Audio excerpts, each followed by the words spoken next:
Brenda, mi amor, los invitados están esperando. ¿Por qué no nos enseñas la última ecografía? O tal vez prefieras que la enfermera Isabel revise los latidos del bebé ahora mismo, delante de todos. La voz de mi suegra sonaba dulce, casi maternal, pero yo conocía esa sonrisa. La había visto miles de veces en los últimos 2 años. Era la sonrisa de una depredadora que finalmente tiene a su presa acorralada. La música se detuvo. 50 pares de ojos se clavaron en mí. Mi mano temblaba tanto que la taza de té se me resbaló, derramando líquido oscuro sobre la alfombra que Pilar amaba más que a su propio hijo. Mi nombre es Brenda Castillo. Tengo 28 años y ese día, en medio de un baby shower que yo jamás pedí, mi suegra destruyó mi vida delante de medio barrio. Todos vieron cómo la barriga de silicona rodó por el piso.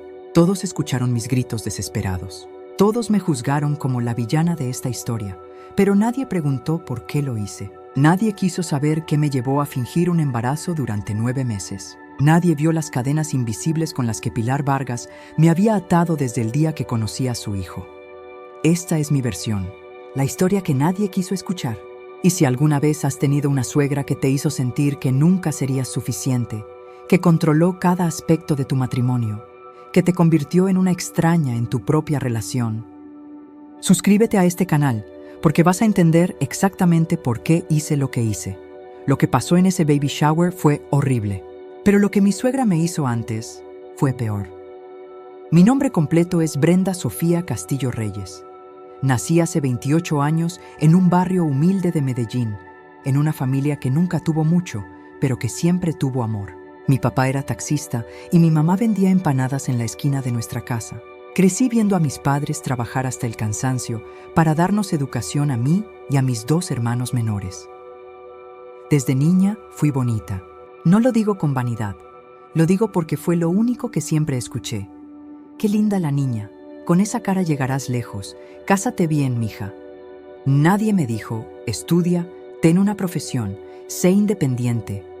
Así que cuando terminé el bachillerato, en lugar de ir a la universidad, empecé a trabajar como recepcionista en un salón de belleza en el centro de Medellín. Ganaba poco, pero era suficiente para ayudar en casa y comprarme ropa bonita. A los 24 años sentía que la vida se me escapaba. Mis amigas ya estaban casadas, algunas con hijos. Yo seguía viviendo con mis papás, durmiendo en el mismo cuarto de mi adolescencia, viendo cómo los años pasaban sin que nada cambiara. Tenía miedo de quedarme sola, de envejecer sin una familia propia, de terminar como mi tía Rosario, la solterona del barrio que todos miraban con lástima. Fue entonces cuando decidí mudarme a Bogotá. Con los ahorros de 2 años de trabajo y la ayuda de una prima que vivía allá, alquilé un cuartito pequeño en Chapinero y conseguí trabajo como vendedora en una tienda de ropa. No era mucho, pero era mi vida. Por primera vez sentía que estaba construyendo algo propio. Tenía esperanza, tenía sueños. Pensaba que en Bogotá encontraría mejores oportunidades. Tal vez un hombre bueno que me quisiera de verdad. Una familia que finalmente me haría sentir completa. Y entonces conocí a Mateo Solís y con él conocí a Pilar Vargas. Y mi vida se convirtió en una pesadilla con sonrisa de suegra. Conocí a Mateo en la tienda donde yo trabajaba. Entró buscando un regalo para su mamá. Un chal elegante para su cumpleaños. Recuerdo que me llamó la atención de inmediato. Alto, ojos café, sonrisa tímida. Pero lo que más me gustó fue cómo hablaba de su madre. Ella se merece lo mejor, decía mientras tocaba las telas con cuidado. Mi mamá es la mujer más importante de mi vida. En ese momento pensé que era hermoso. Un hombre que amaba a su madre. Qué equivocada estaba. Volvió a la tienda 3 días después, no para comprar, sino para invitarme a tomar un café. No pude dejar de pensar en ti, me dijo nervioso. Empezamos a salir. Mateo era atento, romántico, generoso. Me llevaba a restaurantes que yo nunca había pisado. Me regalaba flores. Me hacía sentir como una princesa. Después de años de citas fallidas y hombres que solo querían una cosa, Mateo parecía un regalo del cielo. A los 3 meses de relación, me dijo que quería que conociera a su mamá. Es muy importante para mí que se lleven bien, me advirtió. Ella y yo somos un equipo desde que papá murió. Yo estaba nerviosa pero emocionada. Quería causar una buena impresión. El día de la cena, llegué a la casa de Pilar con un ramo de flores y una botella de vino que me costó el sueldo de una semana. La casa era hermosa, mucho más grande de lo que esperaba. Pilar abrió la puerta con una sonrisa que no llegaba a sus ojos. «Así que tú eres Brenda», dijo, mirándome de arriba a abajo. «Mateo me ha hablado mucho de ti». Durante la cena, Pilar me hizo 1000 preguntas. No eran preguntas normales de «cuéntame de ti». Eran interrogatorios. «¿Y tus papás a qué se dedican? ¿Y solo terminaste el bachillerato? ¿Cuánto tiempo llevas en ese trabajo? ¿Tienes planes de estudiar algo?». Cada pregunta era un dardo envenenado, una forma elegante de decirme, «No eres suficiente para mi hijo». Mateo no se daba cuenta, o no quería darse cuenta. Cuando le conté después que me había sentido incómoda, él se rió. «Ay, amor, así es mi mamá. Es muy protectora, pero cuando te conozca mejor, vas a ver que es un amor». Los meses siguientes fueron una montaña rusa. Mateo era perfecto cuando estábamos solos, pero cada vez que Pilar aparecía, yo me convertía en invisible. Él dejaba de tomarme la mano. Sus respuestas se volvían cortas. Era como si tuviera miedo de demostrarle a su mamá que me amaba. Al año de relación, Mateo me propuso matrimonio. Yo dije que sí, llorando de felicidad. Pensé que finalmente tendría mi familia, mi lugar en el mundo.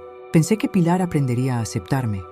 Pero el día que le contamos la noticia, vi algo en sus ojos que me heló la sangre. No era alegría, era guerra. Los preparativos de la boda fueron una tortura. Pilar opinaba sobre todo. El vestido no es muy escotado. El menú. En mi boda, servimos algo más elegante. La lista de invitados. ¿De verdad vas a invitar a tanta gente de Medellín? Mateo tiene una reputación que cuidar. Pero lo peor fue la casa. 2 meses antes de la boda, Mateo y yo buscábamos un apartamento para vivir juntos. Encontramos uno pequeño pero acogedor en Suba, cerca de su trabajo. Estábamos firmando el contrato cuando Pilar llamó. Media hora después, Mateo me dijo, «Amor, tengo una idea mejor. ¿Qué tal si vivimos con mi mamá los primeros meses? Es una casa grande, tiene espacio de sobra y así ahorramos dinero para comprar algo mejor después». Me quedé helada. ¿Vivir con tu mamá? Mateo, somos una pareja. Necesitamos nuestro espacio. Es temporal, Brenda. 6 meses, máximo 1 año. Mi mamá está sola en esa casa enorme y piensa en todo el dinero que ahorraremos. Dije que no, una y otra vez. Pero Mateo ya había cancelado el apartamento. Es que ya hablé con el dueño, amor. Perdimos el depósito. Fue la primera vez que sentí que me había traicionado. Nos casamos un sábado de octubre. Fue una boda bonita, aunque cada detalle tenía el sello de aprobación de Pilar. Y esa noche, en lugar de irnos de luna de miel como habíamos planeado, terminamos durmiendo en la casa de mi suegra, en el cuarto que había sido de Mateo cuando era niño, en una cama individual que crujía cada vez que nos movíamos, solo por unos meses. «Amor», me susurró Mateo esa noche, abrazándome, «te prometo que pronto tendremos nuestra casa». Pero mientras intentaba dormir, escuché pasos en el pasillo. Eran las 2 de la mañana. Abrí un poco la puerta y vi a Pilar parada frente a la habitación, mirándonos a través de la rendija. Nuestras miradas se encontraron. Ella sonrió. Y en ese momento lo supe. Los meses que Mateo prometió jamás terminarían. Pilar no iba a dejarme tener a su hijo. Y yo acababa de entrar a su jaula. Los 6 meses temporales se convirtieron en 1 año, luego en 1 año y medio. Cada vez que yo sacaba el tema de mudarnos, Mateo tenía una excusa. «Estamos ahorrando para algo mejor. Mi mamá nos necesita. ¿Por qué tienes tanta prisa? Aquí no nos falta nada». Pero a mí me faltaba todo. Me faltaba intimidad. Me faltaba ser la dueña de mi propia cocina. Me faltaba tomar decisiones sin que Pilar estuviera ahí, juzgándome con esa sonrisa falsa. Un martes por la tarde, todo cambió. Yo había llegado temprano del trabajo porque no me sentía bien. La casa estaba en silencio. Pilar había salido a su clase de tejido y Mateo aún no volvía de la oficina. Subí al cuarto a descansar, pero escuché voces que venían del taller de costura de Pilar. Me acerqué despacio. La puerta estaba entreabierta. Reconocí las voces de inmediato. Pilar y su hermana Rosa, que había venido a visitarla. Me quedé paralizada cuando escuché mi nombre. ¿Y cuándo crees que Mateo se va a dar cuenta de que esa mujer solo lo quiere por la casa?, decía Rosa. Pilar se rió. Una risa seca, llena de veneno. «Nunca. Mi hijo es noble, demasiado noble. Pero yo sé exactamente qué tipo de mujer es Brenda. Una cazafortunas de pueblo que vio a un hombre bueno con una casa pagada y se le aferró como sanguijuela. Pero Pilar, ¿Y si de verdad lo ama? Amor, por favor, Rosa. Esa mujer no sabe ni cocinar. Se la pasa todo el día en el teléfono. No limpia, no ayuda con nada. Yo tengo que hacer todo en mi propia casa porque ella es una mantenida inútil. Lo único que hace bien es maquillarse y ponerse ropa ajustada para que Mateo no se dé cuenta de con quién se casó. Mi corazón latía tan fuerte que pensé que me iban a escuchar. ¿Y qué vas a hacer?, preguntó Rosa. Esperar, respondió Pilar con una calma escalofriante. Mateo eventualmente se va a cansar. Cuando vea que ella no puede darle hijos, que no es una buena esposa, que solo es una carga, él mismo va a tomar la decisión. Y yo voy a estar ahí para recordarle que su madre tenía razón desde el principio. ¿Y si tienen hijos? Pilar hizo una pausa. Mejor para mí, un hijo me daría derecho legítimo de quedarme en sus vidas para siempre. Y créeme, Rosa, yo sé cómo criar niños. Brenda no tiene ni idea. El niño me va a querer más a mí que a ella, y Mateo lo va a ver. Tarde o temprano, ella va a sobrar en esta ecuación. Me alejé de la puerta con las piernas temblando. Subí al cuarto, cerré con seguro y me derrumbé en el piso. Las lágrimas venían acompañadas de una rabia que nunca había sentido. Toda mi vida, absolutamente todo lo que había vivido en esa casa, había sido una actuación de Pilar. Las sonrisas falsas, los comentarios envenenados disfrazados de preocupación, las veces que sin querer le contaba a Mateo cosas que yo hacía mal. Lloré durante horas, no solo por el dolor de escuchar esas palabras horribles, sino por la claridad repentina de mi situación. Yo no tenía nada. Había dejado mi trabajo en la tienda porque Pilar dijo que una esposa debía estar en casa. Mis ahorros se habían acabado. Mi familia estaba en Medellín, y cada día que pasaba en esa casa, yo me volvía más pequeña, más invisible, más dependiente. Mateo llegó esa noche y me encontró con los ojos hinchados. ¿Qué pasó, amor?, preguntó preocupado. Quise contarle todo. Quise gritarle que su madre nos estaba destruyendo. Pero cuando abrí la boca, Pilar apareció en la puerta. ¿Todo bien, hijos? Brenda, ¿te sientes mal? Te ves terrible, pobrecita. Su voz era miel. Sus ojos eran cuchillos. Estoy bien, mentí. Solo cansada. Y en ese momento supe, tenía que salir de ahí. ¿Pero cómo? Esa noche, mientras Mateo roncaba a mi lado, me quedé despierta mirando el techo. Pensé en todas mis opciones. Podía pedirle el divorcio, pero ¿con qué cara volvía a Medellín? La que se casó en Bogotá y fracasó antes del primer año. Podía buscar trabajo, pero sin referencias recientes y sin título universitario. ¿Quién me contrataría para ganar lo suficiente como para independizarme? Y entonces recordé algo que Pilar había dicho. Cuando vea que ella no puede darle hijos, Mateo quería ser padre. Hablaba de eso todo el tiempo. Cuando tengamos hijos, nuestros bebés van a ser hermosos. Quiero enseñarle a mi hijo a jugar fútbol como mi papá me enseñó a mí. Era su sueño más grande. Y ahí fue cuando la idea comenzó a formarse. Una idea terrible, desesperada, pero que en mi cabeza rota de ese momento tenía sentido perfecto. Si yo quedaba embarazada, todo cambiaría. Mateo finalmente pondría límites con su madre. Pilar no podría seguir controlando nuestras vidas. Tendríamos que mudarnos, porque un bebé necesita su propio espacio. Yo volvería a ser importante, necesaria, amada. Ya no sería la nuera inútil, sería la madre de su hijo, la familia real de Mateo. Pero llevábamos más de un año intentándolo y nada pasaba. Mes tras mes veía llegar mi periodo y sentía que se me moría un pedacito del alma. Fui al médico en secreto. Los exámenes dijeron que todo estaba bien, que solo era cuestión de tiempo y de no estresarme tanto. Pero yo no tenía tiempo. Cada día en esa casa me consumía un poco más. Cada sonrisa falsa de Pilar me hacía más pequeña. Cada vez que Mateo elegía a su madre sobre mí, yo desaparecía otro centímetro. Necesitaba un embarazo. Y si mi cuerpo no me lo daba, encontraría otra forma. Esa fue la noche en que Brenda, la chica buena de Medellín, tomó la peor decisión de su vida. La primera vez que lo dije en voz alta fue un jueves por la mañana. Mateo estaba vistiéndose para ir al trabajo y yo aún estaba en la cama mirándolo con el corazón acelerado. Las palabras salieron antes de que pudiera detenerlas. Amor, creo que estoy embarazada. Mateo se quedó congelado, con la camisa a medio abotonar. ¿Qué dijiste? Su voz temblaba. Mi periodo se retrasó 2 semanas.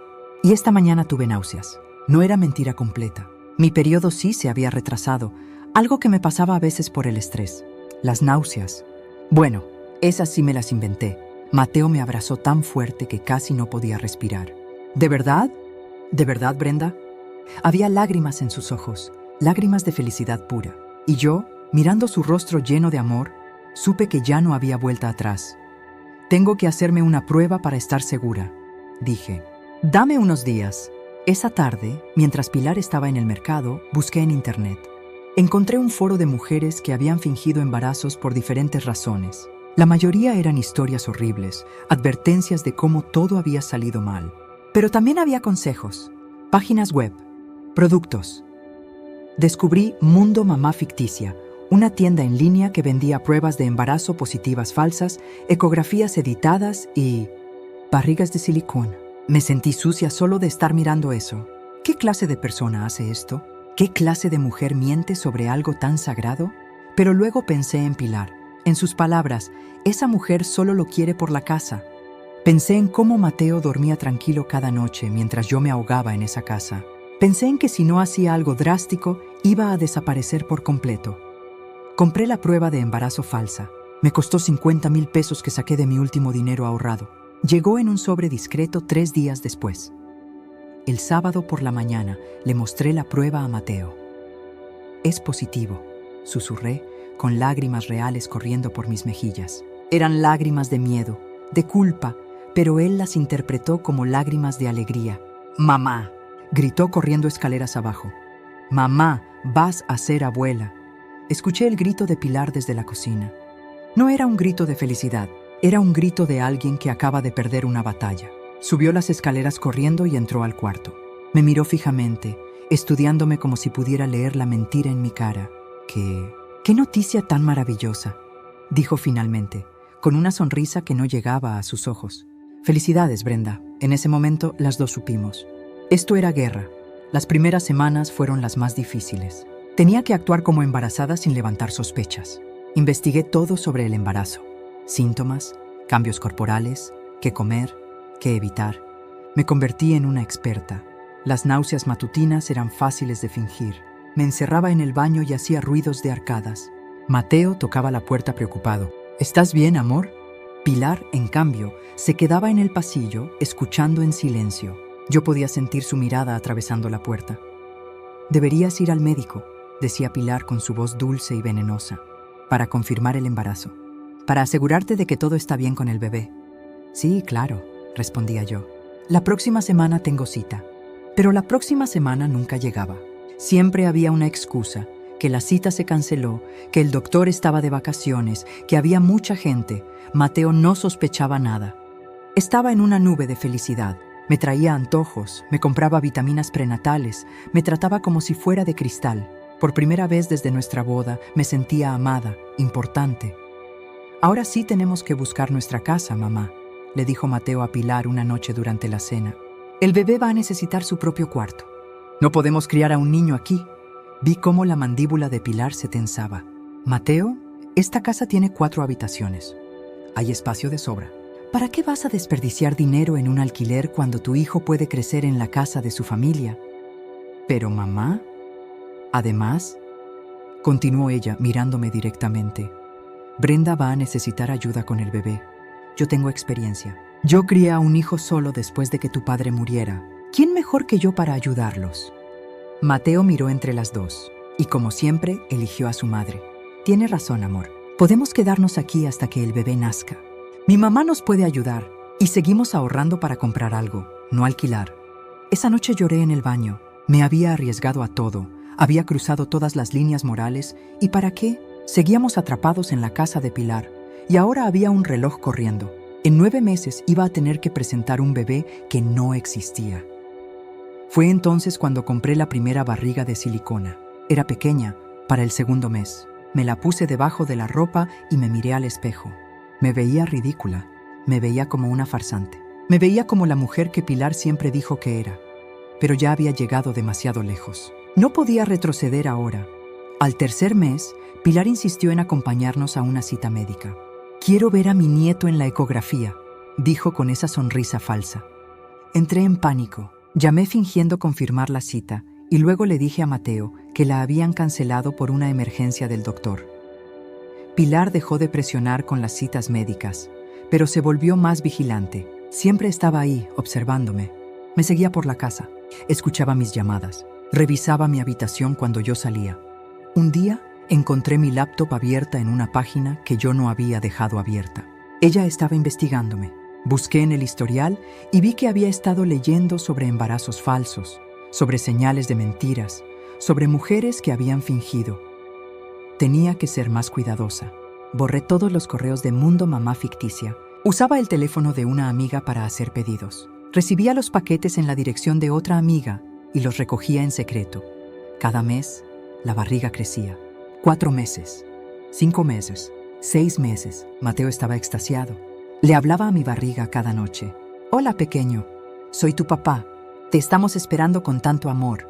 Y yo me odiaba. Me odiaba cada vez más. Pero no podía parar. A los 7 meses, Pilar sugirió hacer un baby shower. Para celebrar a mi primer nieto, dijo, con los ojos brillando con algo que no era alegría. Era venganza, no es necesario, dije rápidamente. No quiero nada elaborado. Insisto, respondió ella. Ya hablé con mis hermanas.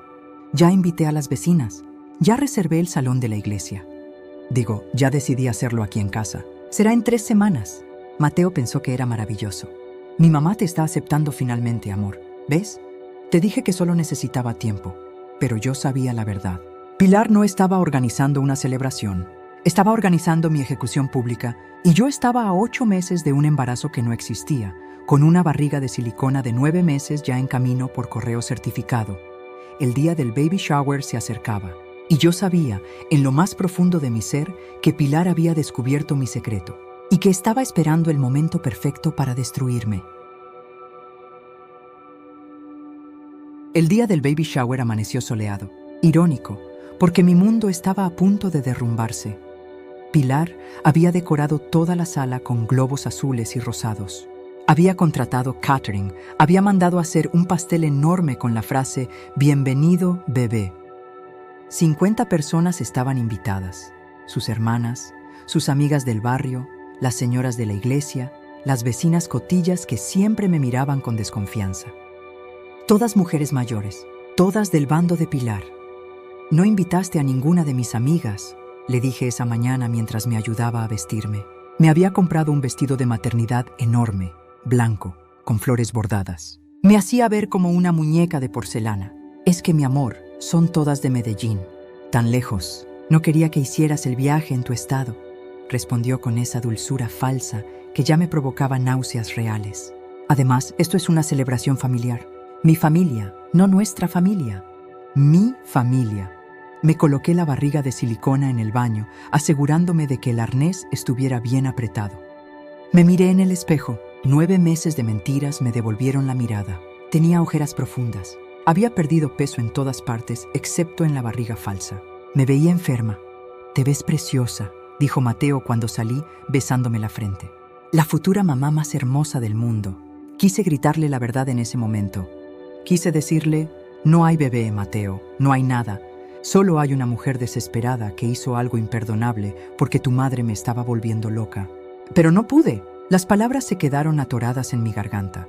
Los invitados empezaron a llegar a las 2 de la tarde. Una por una, las amigas de Pilar entraban, me miraban de arriba abajo, tocaban mi barriga con esas manos curiosas que odié cada vez más con cada toque. ¿Cuándo sales de cuentas? ¿Ya tienes el cuarto listo? ¿En has sentido contracciones falsas? Respondía en automático. ¿Sonrisas falsas? Mentiras automáticas. Sobrevivir. Entonces vi a la enfermera. Hola, mija, te presento a mi amiga Isabel, dijo Pilar, acercándose con una mujer de unos 60 años, vestida de forma casual, pero con un estetoscopio colgando del cuello de manera muy visible. Isabel es enfermera jubilada. Trabajó durante 30 años en obstetricia en el Hospital San Juan. Le conté de tu embarazo y se emocionó tanto que quiso venir a conocerte. El corazón se me detuvo. Miré a los ojos de Isabel y vi lástima. Me estaba mirando con lástima. Ella sabía, por supuesto que sabía. Pilar se lo había contado todo. ¡Qué lindo!, logré decir con voz temblorosa. Gracias por venir. Traje mi Doppler fetal, dijo Isabel, levantando una pequeña maleta médica. Con el permiso de la futura mamá, me encantaría escuchar los latidos del bebé. ¿No les parece emocionante? Todas las mujeres en la sala murmuraron con entusiasmo. Mateo sonrió. Sí, ¿por qué no, amor? Sería increíble que todos escucharan el corazoncito de nuestro hijo. No me siento muy bien, dije rápidamente, la voz quebrándose. Creo que comí algo que me cayó mal. Pilar se acercó, poniendo su mano en mi hombro con una presión que era casi violenta. Ay, Brenda, pero es solo un momento. Y todos están tan emocionados.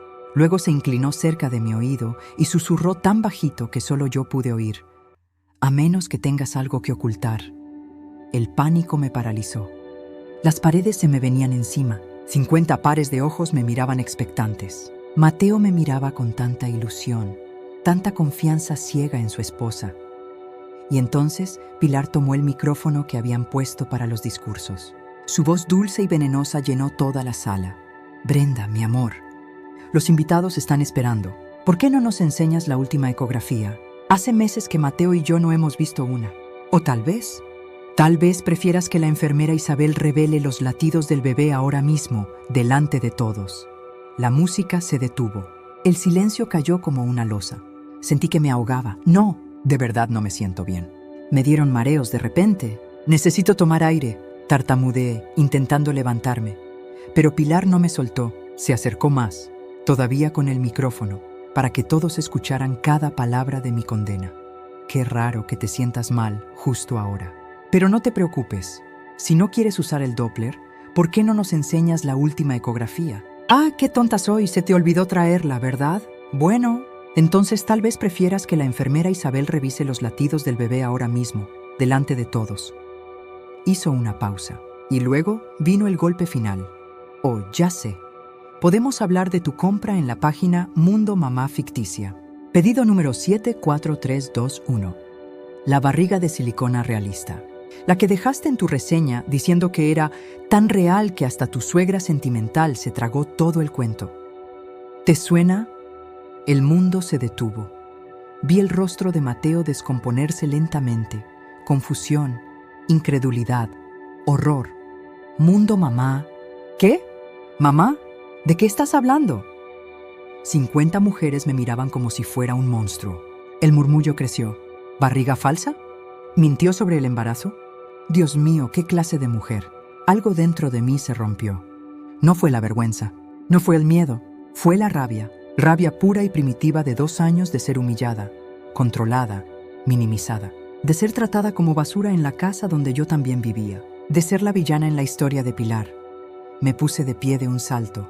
Su mamá está loca. Grité con una voz que no reconocí como mía. Está celosa porque le quité a su hijito. Nunca me quiso y ahora quiere arruinar el día más feliz de mi vida. Entonces demuéstrame que estoy loca, Brenda, dijo Pilar, su voz fría como el acero. Es muy simple. Levántate el vestido y deja que la enfermera haga su trabajo. Y en ese momento de locura, de rabia, de puro terror, hice lo peor que pude haber hecho. Me llevé las manos al vestido. ¿Quieren ver al bebé? ¿Quieren verlo? Pues aquí lo tienen. Desabroché el arnés con un tirón violento. La barriga de silicona cayó al suelo con un sonido gomoso y obsceno. Rodó por la alfombra como una acusación viviente y se detuvo exactamente a los pies de Mateo. El grito ahogado colectivo fue como un cuchillo en mi pecho, pero peor fue la cara de Mateo. El hombre que me amaba me miraba como si fuera una completa extraña.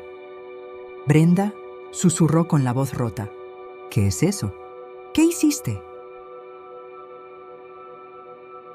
Todo lo que vino después es borroso. Recuerdo gritar, recuerdo las miradas de asco, recuerdo subir corriendo las escaleras, meter mi ropa en maletas mientras lloraba histéricamente. Recuerdo las palabras de Mateo. Sal, sal de la casa de mi madre. Ahora, no nuestra casa, la casa de mi madre. Incluso en ese momento, después de todo, yo seguía siendo la extraña. Me fui esa tarde con 2 maletas y lo que quedaba de mi dignidad, que era muy poco. No tenía a dónde ir. Me quedé en un hostal barato durante una semana, hasta que una prima de Medellín me recogió y me dejó dormir en su sofá. Los papeles del divorcio llegaron a las 2 semanas. Mateo no quiso verme, no quiso escuchar explicaciones. Para él yo era un monstruo, y tal vez tenía razón. Perdí todo. Perdí al hombre que amaba. Perdí la posibilidad de tener una familia. Perdí mi reputación. La noticia se esparció por todo el barrio. Me convertí en la loca que fingió un embarazo, la mujer de la que todas hablaban con desprecio. Volví a Medellín con la cola entre las piernas. Conseguí trabajo como mesera en un café del centro. Gano lo mínimo. Vivo sola en un cuarto más pequeño que el closet de Pilar. Pero al menos ahora respiro. Han pasado 6 meses. Y sí, lo que hice estuvo mal. Horriblemente mal. Fingir un embarazo es imperdonable. Manipular a Mateo de esa manera fue cruel. Me merezco cada consecuencia que recibí, pero quiero que entiendan algo. No nací siendo una mentirosa. No me desperté un día y decidí ser una villana. Fui empujada a eso por una mujer que me torturó psicológicamente durante 2 años. Por un sistema que me enseñó que mi único valor era casarme bien. Por un esposo que nunca me defendió de su madre. Pilar ganó. Consiguió exactamente lo que quería, sacarme de la vida de su hijo. Y ahora Mateo está de vuelta en esa casa, viviendo con su mamita, probablemente escuchándola decir «te lo dije» cada día. Pilar recuperó a su hijo. Y yo perdí todo. ¿Fue justo lo que me hicieron? No. ¿Fue justo lo que yo hice? Tampoco. Pero la diferencia es esta. Todos me juzgan a mí. Nadie juzga a la suegra controladora que destruyó el matrimonio de su hijo por puro egoísmo. Nadie habla del abuso emocional que viví en esa casa. Nadie menciona que Mateo era un hombre de 32 años que no podía tomar una decisión sin la aprobación de su mamá. Yo soy la villana de esta historia, pero Pilar no es la heroína. En esta historia no hay héroes, solo hay 2 mujeres rotas peleando por el mismo hombre, y ambas perdimos. Si estás viendo este video y te identificas conmigo, si tienes una suegra que te hace sentir pequeña, invisible, indigna, quiero que sepas algo, no hagas lo que yo hice. No cruces esa línea, porque las mentiras siempre salen a la luz y el precio es demasiado alto. Pero también quiero que sepas esto, sal de ahí. Si tu pareja no te defiende de su madre, si vives en una casa donde no puedes respirar, si cada día te sientes más pequeña, vete. Con dignidad, con la frente en alto, pero vete. Yo elegí el camino equivocado.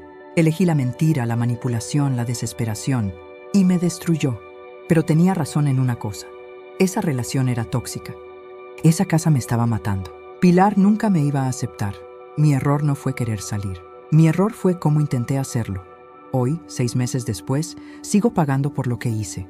Pero también estoy sanando. Voy a terapia. Estoy reconstruyendo mi vida, ladrillo por ladrillo. Y por primera vez en años, puedo tomar mis propias decisiones sin que nadie me juzgue, sin que nadie me controle. Perdí a Mateo. Perdí mi reputación. Perdí mi sueño de tener una familia, pero recuperé algo más valioso. Me recuperé a mí misma. Esta fue mi historia, la versión que nadie quiso escuchar. Si te tocó el corazón, si entendiste aunque sea un poco por qué hice lo que hice, déjame un comentario. Cuéntame, ¿alguna vez te has sentido tan desesperada que consideraste hacer algo imperdonable? Y recuerda, las suegras tóxicas existen, los esposos manipulados existen. Pero las mentiras nunca son la solución. Nos vemos en el próximo video. Y esta vez, prometo contar solo la verdad.